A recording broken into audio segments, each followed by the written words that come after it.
The orbital defense satellites picked up the anomaly first, a distortion in the upper atmosphere that shouldn't have been there. Dr. Sarah Chen stared at the readings on her monitor at the Global Atmospheric Research Center, running the numbers again and again. After 15 years studying Earth's atmosphere, she knew something was terribly wrong. "Director Matthews," she called, her voice steady despite her racing heart. "You need to see this." The center's director crossed the control room, coffee mug in hand. He'd been about to head home after another long shift monitoring Earth's increasingly unstable weather patterns. "What have you found?" "Our oxygen levels are dropping, not just in one location, globally." Sarah pulled up a three-dimensional projection of Earth's atmosphere. Red zones pulsed across the display, showing concentrated areas of atmospheric depletion. "It's as if something's harvesting it." Matthews leaned closer, his coffee forgotten. "Natural phenomena." "No." Sarah shook her head. "The pattern is too precise, too systematic. And look at this." She switched to the thermal imaging view. In high orbit, barely visible to their most sensitive instruments, dozens of massive heat signatures lurked. They hadn't been there yesterday. Within hours, observatories worldwide confirmed what the satellites had detected.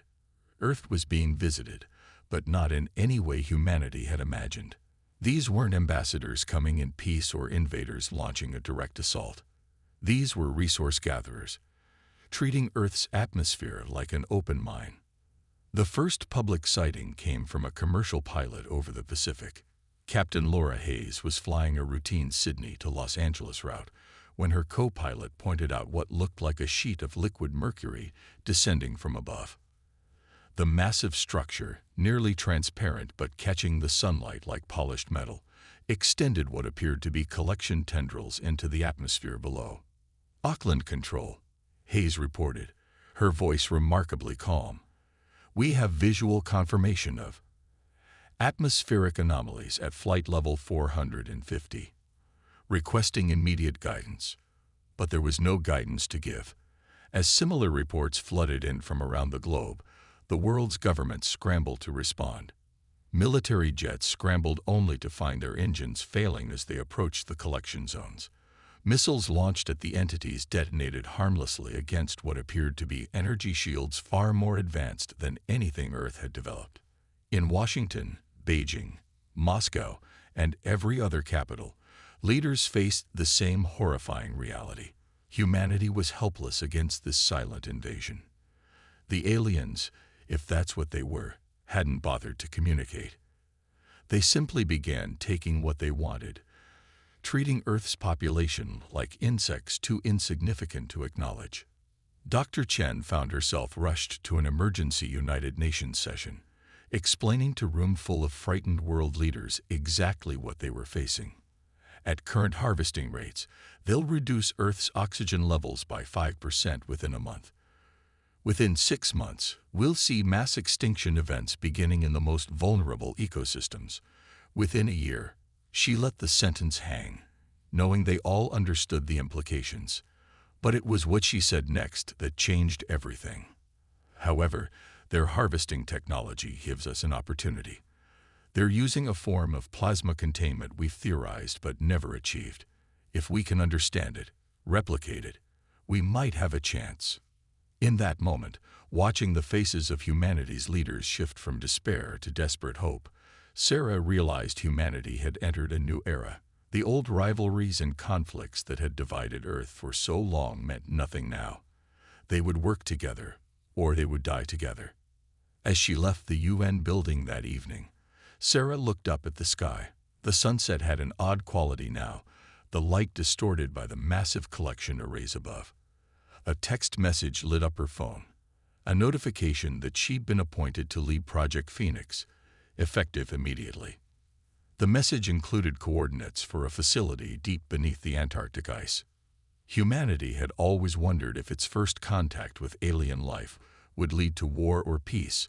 Instead, they got something far worse, the realization that to an advanced civilization, they weren't even worth acknowledging as sentient beings. But the aliens had made a crucial mistake. They had assumed humanity would accept its fate quietly.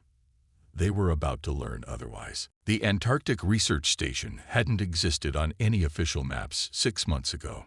Now, 3 kilometers beneath the ice, it housed humanity's greatest minds and most ambitious project. Dr. Sarah Chen stood at the observation window, watching as robotic arms assembled what she hoped would be Earth's salvation. "The plasma containment tests are ready," Dr. Raj Patel announced, joining her at the window. His expertise in fusion technology had made him invaluable to Project Phoenix. "Though I still think you're crazy for wanting to run them at full power." Sarah didn't look away from the construction bay below. "The aliens' harvesting technology operates on principles we barely understand. If we want to match them, we need to push beyond conventional physics." The facility rumbled as another deep ice boring machine carved out more space for the expanding project. When they'd first arrived, the station had barely housed 100 people. Now, over 1,000 scientists and engineers worked around the clock, racing against time as the alien harvesters continued their relentless depletion of Earth's atmosphere. In her private quarters that evening, Sarah reviewed the latest atmospheric data. Surface oxygen levels had dropped 3.8% globally. Plants were struggling to photosynthesize under the constant shadow of the alien collection arrays. The window for action was shrinking faster than their original models had predicted. A knock at her door interrupted her work. Colonel Maya Santos entered, carrying a tablet displaying classified satellite imagery. "We've spotted something new," the military liaison announced. "The harvesters are building something in high orbit. Our best guess is a permanent collection facility." Sarah felt her stomach sink. "They're not planning to leave." "No," Maya confirmed. "They're industrializing Earth's orbit, like setting up a mining operation." The next morning's breakthrough came from an unexpected source. Dr. Weizong, a quantum computing specialist, burst into the main lab during the early shift.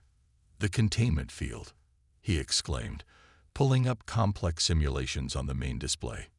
"We've been thinking about it wrong. It's not just containing the plasma. It's reshaping space-time itself." Sarah watched the equations flow across the screen, her mind racing. "They're not just collecting our atmosphere," she realized. "They're using localized space-time distortions to make the collection more efficient." A plan began forming in her mind, dangerous but potentially game-changing. The prototype they built looked nothing like traditional spacecraft. Its hull incorporated metamaterials that could theoretically manipulate gravitational fields. The power core, based on their understanding of the aliens' technology, was designed to generate controlled microsingularities. "If this works," Raj explained to the Project Oversight Committee, "we'll have a vessel that can match the aliens' control over fundamental forces. If it doesn't work," he didn't need to finish the sentence. Everyone knew the risks of experimenting with space-time manipulation. The first test nearly ended in disaster. The containment field collapsed, releasing a burst of energy that melted through 3 levels of reinforced shielding. But in that failure, they found success. The energy signature matched those produced by the alien harvesters almost exactly. Sarah worked through multiple shifts, refining the calculations, pushing the boundaries of theoretical physics. She barely noticed when her birthday passed, marked only by a small cake someone left in the lab. The world above was changing. Reports filtered down of growing food shortages, of forests dying as the air thinned, of birds falling from the skies. But humanity adapted. Underground farming complexes expanded worldwide. New oxygen recycling systems were installed in major cities. Every nation contributed resources to Project Phoenix, setting aside old grievances in the face of extinction. The breakthrough came during Test 47. The containment field not only held but began exhibiting properties they hadn't predicted. It didn't just contain energy, it could actively reshape it, much like the alien technology they'd observed. "We've done it," Sarah whispered, staring at the readings. Then louder, to the celebrating crew around her, "We've done it." But she knew this was just the beginning. They had proved they could match the aliens' technological principles. Now they had to build something that could challenge them. And they had to do it before Earth's atmosphere was too depleted to sustain life. As she watched construction begin on the full-scale prototype, Sarah thought about all the children looking up at the darkened sky, wondering if they'd ever see it clear again. The aliens had come to Earth expecting to find easy prey. Instead, they would find humanity's indomitable spirit and determination to survive. The real test was about to begin. The prototype vessel hung in the massive underground cavern, its dark hull absorbing light in ways that made the eye want to slide away from it. After 6 months of construction, Project Phoenix's first full-scale ship was ready for launch. They'd named it Prometheus, though Colonel Santos had argued for something more militant. Sarah watched the final systems check from the control room, her fingers drumming nervously on the console. Everything they'd learned about the alien technology had gone into this ship. Whether it would be enough remained to be seen. Latest atmospheric readings, Raj announced grimly. We're down 7% globally. The harvesters have accelerated their collection rate. The aliens had expanded their operation far beyond the initial harvesting arrays. Massive processing stations now dotted Earth's orbit, each one drawing in more of the planet's precious atmosphere. They'd even begun targeting the oceans, extracting dissolved oxygen and destroying marine ecosystems in the process. Launch window opens in 30 minutes, Colonel Santos reported. The harvester's collection cycle creates a brief blind spot in their sensor network. If we're going to do this, it has to be then. The chosen crew had trained relentlessly in simulators, learning to operate systems that pushed the boundaries of known physics. Captain Elena Rodriguez would command, with Dr. Wei Zhong serving as chief science officer. The rest of the crew represented every major nation on Earth, a testament to how the crisis had united humanity. As the launch countdown began, Sarah felt a moment of doubt. The Prometheus incorporated theoretical technology they barely understood. Its main weapon, a system designed to disrupt the alien space-time manipulation fields, had never been tested against actual alien technology. The cavern's massive roof began to split open, revealing the Antarctic night sky above. The alien collection arrays were visible even here, their massive forms distorting the starlight. The Prometheus's engines hummed to life, generating a containment field that rippled like heat waves in desert air. Remember, Sarah spoke into the ship's comm, the disruption field is unstable beyond 30 seconds. One burst, then retreat. We just need to prove it works. The launch itself was nearly silent, the ship's gravitational drive lifting it smoothly through the opening. Thanks to their copied alien technology, there was no need for conventional rockets. The Prometheus simply slipped Earth's gravitational bonds like a swimmer emerging from water. They struck at the smallest harvester array first, approaching from below while its sensors were focused on atmospheric collection. Captain Rodriguez maneuvered with precision, bringing them within range just as the array began its collection cycle. Disruption field charge, Wei reported. Target locked. Sarah held her breath, watching from the control room as energy readings spiked. The Prometheus's field generators powered up, creating a localized distortion that would theoretically interfere with the aliens' harvesting technology. The effect exceeded their wildest expectations. The harvester's collection field collapsed catastrophically, its carefully maintained space-time bubble rupturing in a cascade of quantum fluctuations. The alien structure shuddered, its metallic surface rippling like mercury in an earthquake. But the aliens responded faster than anyone had predicted. Within seconds, 3 larger harvester arrays had altered course, moving to intercept the Prometheus. Their response made one thing clear: humanity was no longer being ignored. Multiple energy signatures detecting. Wei's voice crackled over the comm. They're charging weapons. The Prometheus dove, its containment field straining as it evaded streams of concentrated plasma. The alien weapons were devastatingly effective, designed to disrupt the very technology humanity had copied from them. Fall back, Sarah ordered. We've proved the concept. Don't risk the ship. The Prometheus retreated, but not before landing a second blow against a smaller harvester. As they watched from the control room, the damaged alien structures withdrew to higher orbit, clearly reassessing their vulnerability. Hours later, as the senior staff reviewed the mission data, Colonel Santos smiled for the first time in months. "We've bloodied their nose," she said, "proof they're not invincible." But Sarah wasn't celebrating. She stared at the sensor readings from the battle, particularly the aliens' weapon systems. They were holding back, she realized. Those plasma weapons, they could have been far more powerful. They're still not taking us seriously. She turned to the others, her expression grim. "We've proved we can hurt them, yes. But we've also proved we're a threat. Their response will be significant." As if confirming her words, new alerts began flooding in. Massive alien ships were emerging from high orbit, far larger than the harvester arrays. The aliens had called for reinforcements. The real war was about to begin. The new alien vessels dwarfed anything humanity had seen before. Each one stretched nearly 20 kilometers from end to end, their surfaces rippling with energy patterns that defied analysis.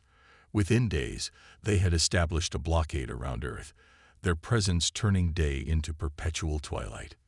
In Project Phoenix's command center, Sarah studied the sensor data with growing concern. "The harvesting rate has doubled," she reported to the Emergency Council. "At this pace, we have weeks, not months." The Prometheus had proved their disruption technology worked, but a single ship couldn't stand against this kind of force. Yet something about the aliens' response nagged at Sarah's scientific mind. Why bring such overwhelming force to suppress a seemingly inferior species? Dr. Chen. Why burst into the command center, his tablet displaying complex energy readings? "You need to see this. We've been analyzing the quantum signature of their containment fields. There's something familiar about it." Sarah's eyes widened as she studied the data. The complex patterns of quantum fluctuations, the specific frequency of the space-time distortions. She'd seen something similar before, in their own early experiments with the technology. "They're not as stable as they appear," she breathed. "Their control over the technology isn't perfect. They're compensating with brute force." The revelation sparked a desperate plan. The Prometheus had exposed a weakness, but exploiting it would require something unprecedented. Sarah gathered the project's key personnel in the main laboratory. "We're not going to outfight them," she explained, pulling up simulations on the main screen. "But we might be able to outthink them. Their entire technology is based on manipulating space-time fields. What if we could create a cascading resonance effect?" Colonel Santos leaned forward, "Like creating feedback in an audio system." "Exactly," Sarah nodded. "But with quantum fields instead of sound waves. One ship couldn't generate enough power, but if we modify our disruption technology to create a specific frequency." The plan was audacious. They would need to build 2 more ships, calibrating their disruption fields to work in perfect synchronization. Each vessel would generate a precise quantum frequency, creating a triangulated resonance pattern that could theoretically destabilize the aliens' technology across a massive area. Construction began immediately. The original facility expanded deeper into the ice as new fabrication bays were carved out. Nations poured their remaining resources into the project, knowing it was humanity's last chance. Captain Rodriguez and her crew ran constant simulations, learning to maneuver 3 ships in perfect formation while maintaining precise quantum field alignments. The margin for error was microscopic, but the aliens weren't idle. Their harvesting operation intensified, and they began targeting Earth's infrastructure directly. Power grids failed as strange energy pulses swept across continents. Global communications became increasingly unreliable. In her rare moments alone, Sarah found herself drawn to the facility's small observatory. Through the distorted sky, she could see the alien blockade, their massive ships casting shadows across the dying world below. The entirety of human civilization rested on a theory about quantum resonance patterns. The breakthrough came from an unexpected source. During a routine test, one of the facility's power cores experienced a minor fluctuation. The effect on nearby quantum field sensors was dramatic. The core's containment field, Raj explained excitedly. It's naturally resonating at almost exactly the frequency we need. We've been trying to generate the right pattern. But what if? What if we let physics do the work for us? Sarah's team worked through the night, recalibrating their calculations. They weren't just copying alien technology anymore. They were improving upon it, finding ways to work with natural quantum phenomena rather than forcing them into submission. As the last modifications were completed on all three ships, now named Prometheus, Phoenix, and Hyperion, Sarah addressed the combined crews. The aliens came here assuming we were primitive, incapable of understanding their technology, she said. They thought quantity would triumph over quality, but humanity has something they didn't count on: the ability to innovate, to see patterns they've overlooked. Tomorrow, we show them exactly what that means. Above them, through kilometers of ice, the alien blockade maintained its silent vigil. They had come to Earth expecting to find resources to harvest. Instead, they were about to encounter something far more formidable: human ingenuity pushed to its absolute limit. The stage was set for humanity's final gambit. Launch day arrived with the sky darker than ever. The alien blockade had tightened, their massive ships forming an almost continuous ceiling above Earth's atmosphere. Global oxygen levels had dropped to critical levels, and the last remaining surface vegetation was dying. In the launch facility, Sarah made her final checks on the quantum resonance systems. All three ships, Prometheus, Phoenix, and Hyperion, would need to maintain perfect synchronization for the plan to work. The slightest misalignment could be catastrophic. Ground teams report ready, Colonel Santos announced. Satellite network confirms optimal launch window in 17 minutes. The crews took their positions. Captain Rodriguez would lead from Prometheus, with equally skilled commanders helming Phoenix and Hyperion. They carried humanity's last hope in their hands. Remember, Sarah's voice was steady as she addressed all three crews. The resonance pattern has to build gradually. Too fast, and their systems will adapt. Too slow, and they'll overwhelm us. Trust the physics. The launch began in absolute silence. Three ships, their dark hulls seeming to bend light around them, rose through the massive launch doors. They emerged into the perpetual twilight that had become Earth's new normal, their quantum drives humming with carefully controlled power. The alien response was immediate. Massive energy signatures bloomed across their blockade as weapons charged. But something had changed in their behavior. Instead of the dismissive response to Prometheus's first attack, they moved with urgent precision. They recognized the threat. Formation Alpha, Rodriguez commanded. The three Earth ships moved in perfect synchronization, their quantum fields beginning to pulse at carefully calculated frequencies. The first alien shots missed, their targeting systems confused by the overlapping quantum fields. The Earth ships climbed higher, maintaining their triangular formation as they approached the blockade. Energy readings stable, Way reported from Phoenix, beginning primary resonance sequence. The effect started slowly, a subtle vibration in the quantum field, barely detectable. But as the three ships adjusted their frequencies, matching the natural resonance they'd discovered, the vibration grew. The aliens noticed too late. Their first sign of trouble came when the harvesting arrays began to falter, their carefully maintained space-time fields fluctuating wildly. The larger ships attempted to compensate, pouring more power into their systems, but this only accelerated the cascade effect. "It's working." Raj's voice cracked with excitement. "Their containment fields are destabilizing." But the aliens had one last card to play. Their largest vessel, a behemoth that dwarfed all others, began to move. Its surface rippled with energy as it charged what appeared to be a primary weapon. "Incoming energy spike," Wei shouted. "They're attempting to disrupt our resonance pattern." Sarah watched from the control room, her hands clenched. This was the moment everything hinged on. Would their understanding of the quantum mechanics prove superior to the aliens' brute force approach? The alien weapon fired a beam of concentrated space-time distortion that should have torn the Earth ships apart. But as it struck their overlapping quantum fields, something unexpected happened. The energy was caught in the resonance pattern, amplifying it beyond anything they'd predicted. The effect rippled outward like a stone thrown into a pond, but the waves were in quantum fields rather than water.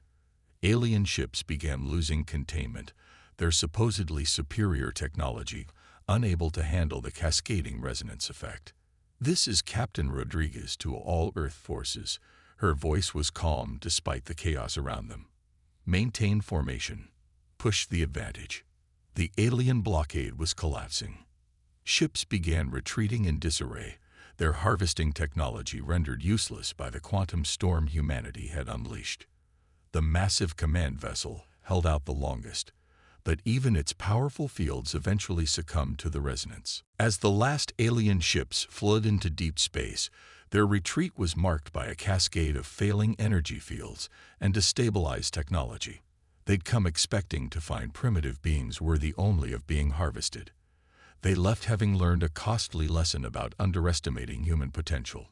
Dawn broke over Earth for the first time in months without alien shadows darkening the sky. In the Antarctic facility, celebrations erupted as atmospheric readings began showing oxygen levels stabilizing. It would take years for Earth to fully recover, but humanity had proved itself more than capable of facing the challenge. Sarah stood at her familiar window in the observation room, watching the three ships return. They had done more than just drive off invaders. They had advanced human understanding of physics by centuries and united the world in ways previously thought impossible. "What do you think they'll tell others about us?" Raj asked, joining her at the window. Sarah smiled, watching the sun rise over a free Earth. "They'll tell them that humans don't just copy technology. We perfect it. And that some resources aren't worth the cost of taking." Above them, the sky was clear and blue once more, but humanity's gaze remained fixed on the stars. They had proven themselves equal to one alien civilization. Others would come, but Earth would be ready. The dawn of a new era had begun.